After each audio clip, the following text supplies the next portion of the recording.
ಎಲ್ರಿಗೂ ನಮಸ್ಕಾರ. ಇನ್ಫೋಸ್ಟ್ರೀಮ್ ಯೂಟ್ಯೂಬ್ ಚಾನೆಲ್ಗೆ ಮತ್ತೊಮ್ಮೆ ಸ್ವಾಗತ. ಈ ವಿಡಿಯೋದಲ್ಲಿ ನಾವು NFA to DFA conversion problem ಅನ್ನ ಡಿಸ್ಕಸ್ ಮಾಡ್ತಾ ಹೋಗೋಣ. ಯಾವ ರೀತಿ ಕೊಟ್ಟಿರುವಂತಹ NFA ಅನ್ನ ನಾವು DFA ಆಗಿ ಕನ್ವರ್ಟ್ ಮಾಡಬಹುದು ಅಂತ. ಎರಡು ತರ ಕ್ವಶನ್ ಅನ್ನ ಕೊಡ್ಬೋದು ಇದರಲ್ಲಿ. ಏನು, ಒಂದು ಈ ಡಯಾಗ್ರಾಮ್ ಅನ್ನ ಕೊಟ್ಬಿಟ್ಟು DFA ಕನ್ವರ್ಟ್ ಮಾಡ್ರಿ ಅಂತ ಕೇಳ್ಬೋದು. ಇಲ್ಲ ಅಂತಂದ್ರೆ NFA ಟ್ರಾನ್ಸಿಷನ್ ಟೇಬಲ್ ಅನ್ನ ಕೊಟ್ಟು DFA ಗೆ ಕನ್ವರ್ಟ್ ಮಾಡ್ರಿ ಅಂತ ಹೇಳ್ಬೋದು. ಸೊ ಈ ತರ ಏನಾದರೂ ಡಯಾಗ್ರಾಮ್ ರೀತಿ ಕೊಟ್ರೆ ನನಗೆ 4 ಸ್ಟೆಪ್ ಬರುತ್ತೆ, ಸರಿನಾ? 4 ಸ್ಟೆಪ್ಸ್. ಯಾವ್ಯಾವುದು ಒಂದೊಂದಾಗಿ ಡಿಸ್ಕಸ್ ಮಾಡ್ತಾ ಹೋಗೋಣ.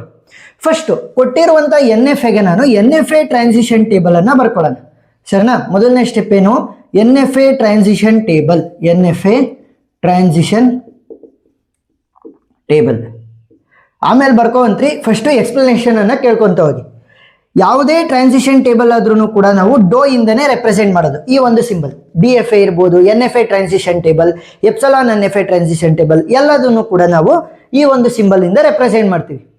ಈಗ ಇಲ್ಲಿ ನೋಡಿದ್ರೆ ಒಂದು ಸ್ಟೇಟ್ ಇಂದ ಇನ್ನೊಂದು ಸ್ಟೇಟ್ಗೆ ಹೋಗೋದಕ್ಕೆ ಯಾವ ಇನ್ಪುಟ್ ಸ್ಟ್ರಿಂಗ್ ಗಳನ್ನ ನಾನು ಯೂಸ್ ಮಾಡಬಹುದು.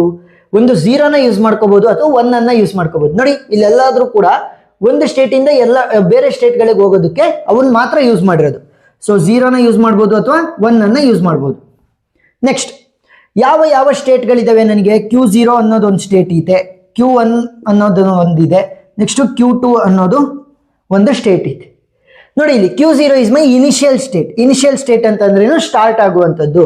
ನೋಡಿ ಇಲ್ಲಿ ಈ ತರ ಆರೋ ಮಾರ್ಕ್ ಇದ್ರೆ ಇನಿಷಿಯಲ್ ಸ್ಟೇಟ್, ಇಲ್ಲೂ ಕೂಡ ಆರೋ ಮಾರ್ಕ್ ಹಾಕ್ಬೇಕು.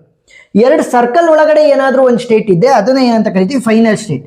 ಫೈನಲ್ ಸ್ಟೇಟ್ ಅನ್ನ ನಾವು ಟ್ರಾನ್ಸಿಷನ್ ಟೇಬಲ್ ಅಲ್ಲಿ ಸ್ಟಾರ್ ಇಂದ ರೆಪ್ರೆಸೆಂಟ್ ಮಾಡ್ತೀವಿ. ಏನು? ಫೈನಲ್ ಸ್ಟೇಟ್ ಅನ್ನ ನಾವು ಸ್ಟಾರ್ ಇಂದ ರೆಪ್ರೆಸೆಂಟ್ ಮಾಡ್ತೀವಿ ಟ್ರಾನ್ಸಿಷನ್ ಟೇಬಲ್ ಅಲ್ಲಿ. ಗೊತ್ತಾಯ್ತಾ? ಡಯಾಗ್ರಾಮ್ ಅಲ್ಲಿ 2 ಸರ್ಕಲ್, ಇಲ್ಲಿ ಸ್ಟಾರ್ ಮಾರ್ಕ್. ಎಸ್. ಈಗ Q0ಗೆ ನಾನು 0ನ ಇನ್ಪುಟ್ ಆಗಿ ಕೊಟ್ಟಾಗ ಎಲ್ಲಿಗೆ ಹೋಗುತ್ತೆ? ಸೊ 0ನ ಇನ್ಪುಟ್ ಆಗಿ ಕೊಟ್ರೆ Q0ಗೆ ಬರ್ತಾ ಇದೆ. ನೆಕ್ಸ್ಟ್ 1 ಅನ್ನ ಇನ್ಪುಟ್ ಆಗಿ ಕೊಟ್ಟಾಗ ನೋಡಿ ಇಲ್ಲಿ 0 ಮತ್ತೆ 1 ಎರಡಕ್ಕೂ ಕೂಡ Q0 ಬರ್ತಾ ಇದೆ. ಅಂದ್ರೆ 1 ಅನ್ನ ಕೊಟ್ಟಾಗ Q0ಗೂ ಬರ್ತದೆ, ಆಮೇಲೆ Q1ಗೂ ಹೋಗುತ್ತೆ. ಸೊ Q0 Q1 ಒಬ್ಬೊಬ್ರು ಈ ತರ ಫ್ಲವರ್ ಬ್ರಾಕೆಟ್ ಗಳನ್ನು ಕೂಡ ಹಾಕ್ತಾರೆ. ನೀವು ಹಾಕ್ಬೋದು, ಇಲ್ಲ ಅಂತಂದ್ರೂ ಕೂಡ ನಡೆಯುತ್ತೆ, ಏನಾಗಲ್ಲ, ಸರಿನಾ? ಎಸ್. ನೆಕ್ಸ್ಟ್ Q1ಗೆ ನೀವು 0ನ ಇನ್ಪುಟ್ ಆಗಿ ಕೊಟ್ರೆ ಎಲ್ಲಿಗೆ ಹೋಗ್ತಾ ಇದೆ? Q2 ಸ್ಟೇಟ್ಗೆ ಹೋಗ್ತಾ ಇದೆ. ಅದೇ 1 ಅನ್ನ ಇನ್ಪುಟ್ ಆಗಿ ಕೊಟ್ರೆ ಎಲ್ಲಿಗೆ ಹೋಗ್ತಾ ಇದೆ? ಅದು ಕೂಡ Q2 ಸ್ಟೇಟ್ಗೆ ಹೋಗ್ತಾ ಇದೆ. ನೋಡಿ, 0 ಮತ್ತೆ 1 ಎರಡಕ್ಕೂ ಕೂಡ Q2ಗೆ. ಆದ್ರೆ ನೀವು Q2 ಸ್ಟೇಟ್ ಅನ್ನ ನೋಡಿದ್ರೆ Q2 ಯಾವುದೇ ಟ್ರಾನ್ಸಿಷನ್ ಅನ್ನ ಮಾಡ್ತಾ ಇಲ್ಲ, ಅಂದ್ರೆ ಯಾವುದೇ ಒಂದು ಸ್ಟೇಟ್ಗೆ ಹೋಗ್ತಾ ಇಲ್ಲ. 0ನ ಇನ್ಪುಟ್ ಆಗಿ ಕೊಟ್ಟರು ಕೂಡ ಎಲ್ಗೂ ಹೋಗ್ತಾ ಇಲ್ಲ ಅಂತಂದ್ರೆ ನಲ್ ಇಂದ ರೆಪ್ರೆಸೆಂಟ್ ಮಾಡ್ಬೇಕು. ಸೊ ನಲ್ ಸಿಂಬಲ್. ನಲ್ ಅಂದ್ರೆ ಏನು? ಯಾವುದೇ ಒಂದು ಟ್ರಾನ್ಸಿಷನ್ ಮಾಡ್ತಾ ಇಲ್ಲ, ಯಾವುದೇ ಒಂದು ಸ್ಟೇಟ್ಗೆ ಹೋಗ್ತಾ ಇಲ್ಲ. ನೆಕ್ಸ್ಟ್ 1 ಅನ್ನ ಕೊಟ್ಟರು ಕೂಡ ಅದು ಎಲ್ಗೂ ಹೋಗ್ತಾ ಇಲ್ಲ. ಈಗ ಮೊದಲನೇ ಸ್ಟೆಪ್ ಕಂಪ್ಲೀಟ್. ಅವ್ರು ಯಾವ ರೀತಿ ಕೊಡ್ತಾರೆ ಅಂತಂದ್ರೆ, ಒಂದು ಈ ತರ ಡಯಾಗ್ರಾಮ್ ಅನ್ನ ಕೊಡ್ಬೇಕು. ಡಯಾಗ್ರಾಮ್ ಅನ್ನ ಕೊಟ್ರೆ ಈ ತರ ಫಸ್ಟ್ ಟ್ರಾನ್ಸಿಷನ್ ಟೇಬಲ್ ಅನ್ನ ಬರ್ಕೊಂಡು ಆಮೇಲೆ ಸಾಲ್ವ್ ಮಾಡೋದಕ್ಕೆ ನಿಂತ್ಕೊಳ್ಳೋಣ. 2ನೇ ಸ್ಟೆಪ್ ಇಂದ ಒಂದೊಂದ್ಸಲ ಏನ್ ಮಾಡ್ತಾರೆ, ಇದನ್ನೇ ಡೈರೆಕ್ಟ್ ಆಗಿ ಕೊಡ್ತಾರೆ ಟ್ರಾನ್ಸಿಷನ್ ಟೇಬಲ್ ಅನ್ನ. ಅವಾಗ ನೀವು 2ನೇ ಸ್ಟೆಪ್ ಇಂದ ಶುರು ಮಾಡ್ಕೊಳ್ಳಿ, ಸರಿನಾ? ಟೇಬಲ್ ಅನ್ನ ಕೊಟ್ರೆ ಕೇವಲ 3 ಸ್ಟೆಪ್ಸ್ ಮಾತ್ರ. ಟೇಬಲ್ ಕೊಟ್ಟಿಲ್ಲ ಅಂತಂದ್ರೆ ಡಯಾಗ್ರಾಮ್ ಅನ್ನ ಫಸ್ಟ್ ಟೇಬಲ್ ಆಗಿ ಕನ್ವರ್ಟ್ ಮಾಡ್ಕೋಬೇಕು, ಸರಿನಾ? ಎಸ್. ಈಗ 2ನೇ ಸ್ಟೆಪ್ಪಿಗೆ ಹೋಗೋಣ. ನಾನು ಏನ್ ಮಾಡ್ತಾ ಇರೋದು? NFA ಇಂದ DFA ಕನ್ವರ್ಟ್ ಮಾಡ್ತಾ ಇದ್ದೀನಿ. ಸೊ NFA ಟ್ರಾನ್ಸಿಷನ್ ಟೇಬಲ್ ಆಯ್ತು ಅಂತ ತಕ್ಷಣ DFA ಟ್ರಾನ್ಸಿಷನ್ ಟೇಬಲ್ ಅನ್ನ ಬರೆಯೋಣ. DFA transition table. ನಾನು ಆಲ್ರೆಡಿ ಹೇಳಿದ್ದೀನಿ, ಯಾವುದೇ ಟ್ರಾನ್ಸಿಷನ್ ಟೇಬಲ್ ಆದ್ರೂ ಕೂಡ ನಾವು ಡೋ ಇಂದನೇ ರೆಪ್ರೆಸೆಂಟ್ ಮಾಡೋದು. ನೆಕ್ಸ್ಟ್ ಇನ್ಪುಟ್ಗಳು ಅವೇ ಇರ್ತವೆ, 0 ಮತ್ತೆ 1. 0 ಕೊಟ್ಟಾಗ ಯಾವ ಸ್ಟೇಟ್ಗೆ ಹೋಗುತ್ತೆ, 1 ಕೊಟ್ಟಾಗ ಯಾವ ಸ್ಟೇಟ್ಗೆ ಹೋಗುತ್ತೆ. ಸಿಂಪಲ್ ಟೆಕ್ನಿಕ್ ಏನು ಅಂತಂದ್ರೆ, ಇಲ್ಲಿ ಏನು ಮೊದಲನೇ ರೋ ಬರ್ದಿದ್ದೀರಲ್ಲ ಅದನ್ನ ಆಸ್ ಇಟ್ ಈಸ್ ಕಾಪಿ ಮಾಡ್ಕೊಳ್ರಿ. Q0 Q0 Q0 Q1. ಗೊತ್ತಾಯ್ತಾ? NFA ಟ್ರಾನ್ಸಿಷನ್ ಟೇಬಲ್ ಆದ್ಮೇಲೆ DFA ಟ್ರಾನ್ಸಿಷನ್ ಟೇಬಲ್ ಬರೀಬೇಕಾದ್ರೆ ಮೊದಲನೇ row as it is copy. ಈಗ ನನಗೆ 2 ಸ್ಟೇಟ್ಗಳು ಜನರೇಟ್ ಆದಂಗಾತು. ಇವೆರಡನ್ನು ಕೂಡ ನಾನು ಸಪರೇಟ್ ಸ್ಟೇಟ್ ಅಂತ ಕನ್ಸಿಡರ್ ಮಾಡಬೇಕು. ಏನು? Separate state. Q0ಗೆ ಟ್ರಾನ್ಸಿಷನ್ ಬರ್ದಿದ್ದೀನಾ ಅಂತ ಅಂದ್ರೆ 0ಗೆ ಎಲ್ಲಿಗೆ ಹೋಗುತ್ತೆ, 1 ಎಲ್ಲಿಗೆ ಹೋಗುತ್ತೆ ಬರ್ದಿದ್ದೀನಿ. ನೋಡಿ, Q0ಗೆ ಆಲ್ರೆಡಿ ಬರ್ದಿದ್ದೀನಿ, ಮತ್ತೆ ಬರೆಯುವಂತ ಅವಶ್ಯಕತೆ ಇಲ್ಲ. ಈಗ Q0 Q1 ಬರ್ದಿದ್ದೀನಿ ನಾನು, ಇಲ್ಲ. Q0 Q1 ಅನ್ನ ಸಪರೇಟ್ ಸ್ಟೇಟ್ ಆಗಿ ತಗೊಂಡಿರೋದ್ರಿಂದ ಅದಕ್ಕೆ ನಾನು ಟ್ರಾನ್ಸಿಷನ್ಸ್ ಬರಿಬೇಕು, ಬರ್ದಿಲ್ಲ ನಾನು. ಸೊ ಅದಕ್ಕೋಸ್ಕರ ಏನ್ ಮಾಡ್ಬೇಕಾಗತ್ತೆ, ಈಗ ಅದನ್ನ ತಗೋಬೇಕು. Q0 Q1. ಗೊತ್ತಾಯ್ತಾ? ಇದಕ್ಕೆ ಆಲ್ರೆಡಿ ಬರ್ದಾಗಿತ್ತು, ಮತ್ತೆ ಬರೆಯಂಗಿಲ್ಲ. Q0 Q1 ಬರ್ದಿರ್ಲಿಲ್ಲ, ಅದಕ್ಕೆ ಇವಾಗ ಅದನ್ನು ಹೊಸ ಸ್ಟೇಟ್ ಆಗಿ ಕನ್ಸಿಡರ್ ಮಾಡ್ಕೊಂಡು ಅದಕ್ಕೆ 0ಗೆ ಎಲ್ಲಿಗೆ ಹೋಗುತ್ತೆ, 1ಗೆ ಎಲ್ಲಿಗೆ ಹೋಗುತ್ತೆ ಅಂತ ಟ್ರಾನ್ಸಿಷನ್ಸ್ ಅನ್ನ ಬರೀತೀನಿ. Q0 Q1 ಇವರಿಬ್ರು ಕೂಡ ಕಂಬೈನ್ ಮಾಡ್ತಾ ಇರೋದಷ್ಟೇ. 0 ಕೊಟ್ಟಾಗ ಎಲ್ಲಿಗೆ ಹೋಗ್ತಾರೆ? Q0ಗೆ ಮತ್ತೆ Q2ಗೆ. ಇವರಿಬ್ರು ಕೂಡ ಇದು Q0 ಹೋಗುತ್ತೆ, ಇದು Q1 Q2 ಹೋಗುತ್ತೆ. ಸೊ 2 ಕಂಬೈನ್ ಮಾಡಿ ಬರೀರಿ. Q0 Q2. ಸರಿನಾ. ನೆಕ್ಸ್ಟ್ 1 ಅನ್ನ ಕೊಟ್ಟಾಗ ಎಲ್ಲಿಗೆ ಹೋಗ್ತವೆ? Q0 Q1 Q2 ಈ ಮೂರನ್ನು ಕೂಡ ಸೇರಿಸಿ ಬರೀರಿ. Q0 Q1 Q2 ಗೊತ್ತಾಯ್ತಾ. ಈಗ ನನಗೆ ಎರಡು ಸ್ಟೇಟ್ಗಳು ಜನರೇಟ್ ಆದವು, Q0 Q2 ಮತ್ತೆ Q0 Q1 Q2. ಸೊ ಇವೆರಡಕ್ಕೂ ಕೂಡ ನಾನು ಟ್ರಾನ್ಸಿಷನ್ಸ್ ಇನ್ನೂ ಬರ್ದಿಲ್ಲ. Q0 Q1 ಬರ್ದಿದ್ದೀನಿ, Q0 Q2 ಬರ್ದಿಲ್ಲ. So first Q0 Q2 ಬರೆಯೋಣ, ಆಮೇಲೆ Q0 Q1 Q2 ಬರೆಯೋಣ, ಸರಿನಾ. ಎಸ್. ಸೊ Q0 Q2ಗೆ ಟ್ರಾನ್ಸಿಷನ್ಸ್ ಅನ್ನ ಬರೆಯೋಣ. ಈಗ Q0 ಇಲ್ಲಿದೆ, Q2 ಇಲ್ಲಿದೆ. 0 ಕೊಟ್ಟಾಗ Q0 ಮತ್ತೆ ನಲ್ ಇದ್ರೆ ನಲ್ನ ಬರಿಬಾರ್ದು DFA ಟ್ರಾನ್ಸಿಷನ್ ಟೇಬಲ್ ಅಲ್ಲಿ, ಸರಿನಾ.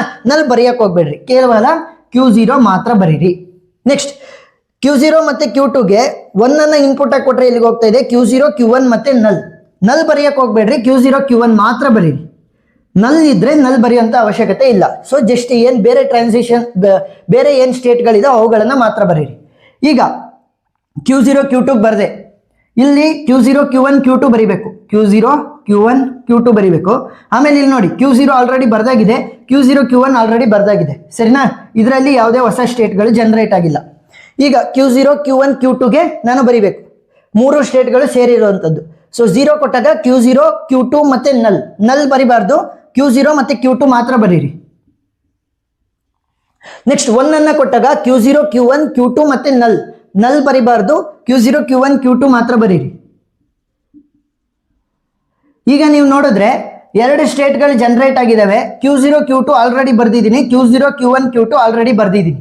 ಸೊ ಏನೇನು ಹೊಸ ಸ್ಟೇಟ್ಗಳು ಜನರೇಟ್ ಆದವು ಅವೆಲ್ಲವೂ ಕೂಡ ನಾನು ಆಲ್ರೆಡಿ ಟ್ರಾನ್ಸಿಷನ್ ಬರ್ದಿರೋದ್ರಿಂದ ಮತ್ತೆ ಹೊಸ ಸ್ಟೇಟ್ಗಳು ಯಾವ ಜನರೇಟ್ ಆಗಿಲ್ಲ, ಡಿಫ್ರೆಂಟ್ ಇರುವಂಥದ್ದು.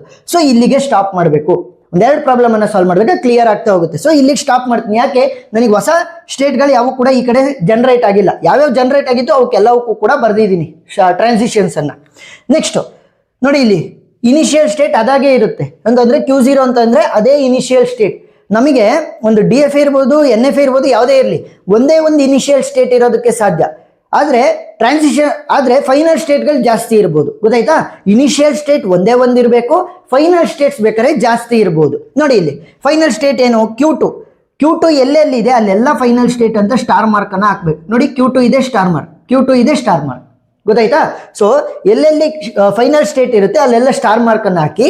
ಇಲ್ಲಿ ಕೇವಲ ಒಂದೇ ಒಂದು ಫೈನಲ್ ಸ್ಟೇಟ್ ಇರೋದಕ್ಕೆ ಸಾಧ್ಯ. ಇಲ್ಲಿ Q0 ಇದೆ, ಏನಕ್ಕೆ ಹಾಕ್ಲಿಲ್ಲ ಅಂತಂದ್ರೆ ಅದಕ್ಕೆ, ಗೊತ್ತಾಯ್ತಾ. ಒಂದೇ ಒಂದು ಸ್ಟೇಟ್ ಇರೋದಕ್ಕೆ ಸಾಧ್ಯ. ನೆಕ್ಸ್ಟ್ ಮೂರನೇ ಸ್ಟೆಪ್ಪಿಗೆ ಹೋಗೋಣ. ಈ DFA ಟ್ರಾನ್ಸಿಷನ್ ಟೇಬಲ್ ಅನ್ನ ಇಟ್ಕೊಂಡು DFA ಡಯಾಗ್ರಾಮ್ ಅನ್ನ ಬರೆಯೋಣ. DFA diagram. ಸೊ ಡಯಾಗ್ರಾಮ್ ಅನ್ನ ಬರಿಬೇಕಾದ್ರೆ ಇವೆ ನನ್ನ ಸ್ಟೇಟ್ಗಳು, 4 ಸ್ಟೇಟ್ಗಳು. ಒಂದು Q0, ನೆಕ್ಸ್ಟು Q0 ಮತ್ತೆ Q1, ನೆಕ್ಸ್ಟು Q0 ಇಲ್ಲಿ ತಗೊಂತೀನಿ, Q0 Q2, next Q0 Q1 ಮತ್ತೆ Q2, ಗೊತ್ತಾಯ್ತಾ. ಇನಿಷಿಯಲ್ ಸ್ಟೇಟ್ ಯಾವುದು? Q0. ಸೊ ಈ ತರ ಸಿಂಬಲ್ ಯೂಸ್ ಮಾಡಬೇಕು. ಫೈನಲ್ ಸ್ಟೇಟ್ ಯಾವುದು? ಸ್ಟಾರ್ ಮಾರ್ಕ್ಗಳು. ಸೊ ಸ್ಟಾರ್ ಮಾರ್ಕ್ ಅಂತ ಅಂದಾಗ Q0 Q2 ಮತ್ತೆ Q0 Q1 Q2 ಸ್ಟೇಟ್ಗಳಿಗೆ 2 ಸರ್ಕಲ್ ಹಾಕಬೇಕು. ಸೊ ಫೈನಲ್ ಸ್ಟೇಟ್ ಆಗಿದ್ರೆ ಡಯಾಗ್ರಾಮ್ ಅಲ್ಲಿ 2 ಸರ್ಕಲ್ ಇರುತ್ತೆ, ಟ್ರಾನ್ಸಿಷನ್ ಟೇಬಲ್ ಅಲ್ಲಿ ಸ್ಟಾರ್ ಯೂಸ್ ಮಾಡ್ತೀವಿ ಅಷ್ಟೇ. ಸೊ 2 ಸರ್ಕಲ್ ಅನ್ನ ಹಾಕಿದೆ. ಈಗ Q0ಗೆ 0ನ ಇನ್ಪುಟ್ ಆಗಿ ಕೊಟ್ರೆ ಎಲ್ಲಿಗೆ ಹೋಗ್ತಾ ಇದೆ? Q0ಗೆ ಹೋಗ್ತಾ ಇದೆ, ಸೆಲ್ಫ್ ಲೂಪ್. 1 ಅನ್ನ ಇನ್ಪುಟ್ ಆಗಿ ಕೊಟ್ರೆ Q0 Q1 ಗೆ ಹೋಗ್ತಾ ಇದೆ. ನೆಕ್ಸ್ಟ್ Q0 Q1 ಗೆ 0ನ ಇನ್ಪುಟ್ ಆಗಿ ಕೊಟ್ರೆ ಎಲ್ಲಿಗೆ ಹೋಗ್ತಾ ಇದೆ? Q0 Q2ಗೆ. 0ನ ಇನ್ಪುಟ್ ಆಗಿ ಕೊಟ್ರೆ Q0 Q2. 1 ಅನ್ನ ಇನ್ಪುಟ್ ಆಗಿ ಕೊಟ್ಟಾಗ Q0 Q1 Q2 ಹೋಗುತ್ತೆ. Q0 Q2ಗೆ 0ನ ಇನ್ಪುಟ್ ಆಗಿ ಕೊಟ್ರೆ ಎಲ್ಲಿಗೆ ಹೋಗುತ್ತೆ? Q0 ಹೋಗುತ್ತೆ. ಅದೇ 1 ಅನ್ನ ಇನ್ಪುಟ್ ಆಗಿ ಕೊಟ್ರೆ Q0 Q1 ಗೆ ಹೋಗುತ್ತೆ. ಮತ್ತೆ ನೆಕ್ಸ್ಟ್ Q0 Q1 Q2ಗೆ 0ನ ಇನ್ಪುಟ್ ಆಗಿ ಕೊಟ್ರೆ ಎಲ್ಲಿಗೆ ಹೋಗುತ್ತೆ? Q0 Q2ಗೆ. ಅದೇ 1 ಅನ್ನ ಇನ್ಪುಟ್ ಆಗಿ ಕೊಟ್ಟಾಗ Q0 Q1 Q2 ಅಂತ ಅಂದ್ರೆ ಸೆಲ್ಫ್ ಲೂಪ್ 1 ಅನ್ನ ಕೊಟ್ಟಾಗ. ಈಗ 4ನೇ ಸ್ಟೆಪ್ ಅಲ್ಲಿ ಏನ್ ಮಾಡ್ತೀವಿ ಅಂತಂದ್ರೆ ಸಿಂಪಲ್ ಸ್ಟ್ಯಾಂಡರ್ಡೈಸ್ಡ್ ಫಾರ್ಮೆಟ್ ಅಥವಾ ಜನರಲ್ ಫಾರ್ಮೆಟ್ ಅಲ್ಲಿ ರೆಪ್ರೆಸೆಂಟ್ ಮಾಡ್ತೀವಿ. DFA ಜನರಲ್ ಫಾರ್ಮೆಟ್ ಏನು? DFA. ಸೊ ಇದನ್ನ ನಾವು M ಇಂದ ಕೂಡ ರೆಪ್ರೆಸೆಂಟ್ ಮಾಡಬಹುದು. M is equal to Q comma summation comma ಡೋ ಕಾಮ Q0 ಕಾಮ F. ಸೊ ಒಂದೊಂದನ್ನೇ ಬರಿತಾ ಹೋಗ್ಬೇಕು. ಫಸ್ಟ್ Q ಅಂತ ಅಂದ್ರೆ ಏನು? Q ಅಂತಂದ್ರೆ ನಾವು ಈ ಒಂದು DFA ಡಯಾಗ್ರಾಮ್ ಅಲ್ಲಿ ಯೂಸ್ ಮಾಡಿರುವಂತ ಸ್ಟೇಟ್ಗಳು ಯಾವ್ಯಾವ್ದು ಯೂಸ್ ಮಾಡಿದೀವಿ? Q0 ಒಂದು ಸ್ಟೇಟು, ನೆಕ್ಸ್ಟ್ Q0 Q1 ಒಂದು ಸ್ಟೇಟ್ ಆಗಿದೆ. ನೆಕ್ಸ್ಟ್ ಯಾವುದು? Q0 ಮತ್ತೆ Q2 ಒಂದು state, next Q0 Q1 Q2 ಇದು ಒಂದು ಸ್ಟೇಟ್. ಸೊ ಈ ತರ ಯಾವ್ಯಾವ ಸ್ಟೇಟ್ಸ್ ಯೂಸ್ ಮಾಡಿದೀವಿ ಅಂತ ಬರಿತೀನಿ. ನೆಕ್ಸ್ಟ್ ಸಮೇಷನ್ ಅಂತ ಅಂದ್ರೆ ಏನು? ಇಲ್ಲಿ ಒಂದು ಸ್ಟೇಟ್ ಇಂದ ಇನ್ನೊಂದು ಸ್ಟೇಟ್ಗೆ ಹೋಗೋದಕ್ಕೆ ಇನ್ಪುಟ್ಗಳು ಯಾವ್ಯಾವ ಯೂಸ್ ಆಗಿರೋದು? 0 ಅಥವಾ 1 ಯೂಸ್ ಆಗಿರೋದು. ನೆಕ್ಸ್ಟ್ ಡೋ ಡೋ ಅಂತಂದ್ರೆ DFA ಟ್ರಾನ್ಸಿಷನ್ ಟೇಬಲ್, ಅದು ಆಲ್ರೆಡಿ ಬರ್ದಾಗಿದೆ, ಮತ್ತೆ ಬರೆಯಕ್ಕೆ ಹೋಗ್ಬೇಡ್ರಿ. Q0 ಅಂತಂದ್ರೆ ಏನು? ಇನಿಷಿಯಲ್ ಸ್ಟೇಟ್ ಅಂತ ಅರ್ಥ. Initial state. ಸೊ ನಮ್ಮ ಇನಿಷಿಯಲ್ ಸ್ಟೇಟ್ ಯಾವುದಪ್ಪ? Q0ನೇ. ನೆಕ್ಸ್ಟ್ F ಅಂತ ಅಂದ್ರೆ ಏನು? ಫೈನಲ್ ಸ್ಟೇಟ್ ಅಂತ ಅರ್ಥ. Final state. ಫೈನಲ್ ಸ್ಟೇಟ್ ಯಾವುದು? ನನಗೆ ಇಲ್ಲಿ ಎರಡು ಫೈನಲ್ ಸ್ಟೇಟ್ ಇದಾವೆ ನೋಡಿ, ಇದೊಂದು ಅವೆರಡನ್ನು ಕೂಡ ಬರೀರಿ. Q0 Q2 ಒಂದು, ನೆಕ್ಸ್ಟ್ Q0 Q1 Q2 ಎರಡನೇದು. ಸೊ ಇವೆರಡು ಕೂಡ ನನ್ನ ಫೈನಲ್ ಸ್ಟೇಟ್. ಸೊ ಇಷ್ಟನ್ನ ನೀವು ಸ್ಟೆಪ್ ಬೈ ಸ್ಟೆಪ್ ಬರಿತಾ ಹೋದಾಗ ಫುಲ್ ಆನ್ ಫುಲ್ ಮಾರ್ಕ್ಸ್ ಸಿಗ್ತಾ ಹೋಗುತ್ತೆ. ಏನೇ ಡೌಟ್ ಇದ್ರೂ ಕೂಡ ಕಮೆಂಟ್ ಸೆಕ್ಷನ್ ಅಲ್ಲಿ ತಿಳಿಸಿ. ಪ್ರೀವಿಯಸ್ ಇಯರ್ ಕ್ವಶನ್ ಪೇಪರ್ಸ್ ಮತ್ತೆ ಮಾಡಲ್ ಕ್ವಶನ್ ಪೇಪರ್ ಸೊಲ್ಯೂಷನ್ಸ್ ಎಲ್ಲ ನಾನು ಆಲ್ರೆಡಿ ಅಪ್ಲೋಡ್ ಮಾಡಿದ್ದೀನಿ. ಆ ವಿಡಿಯೋಗಳು ಕೂಡ ನಿಮಗೆ ಪ್ಲೇ ಲಿಸ್ಟ್ ಅಲ್ಲಿ ಸಿಗ್ತವೆ. ಪ್ಲೇ ಲಿಸ್ಟ್ ಲಿಂಕ್ ಡಿಸ್ಕ್ರಿಪ್ಷನ್ ಅಲ್ಲಿ ಇರುತ್ತೆ, ನೀವು ನೋಡ್ಬೋದು. So thank you for watching.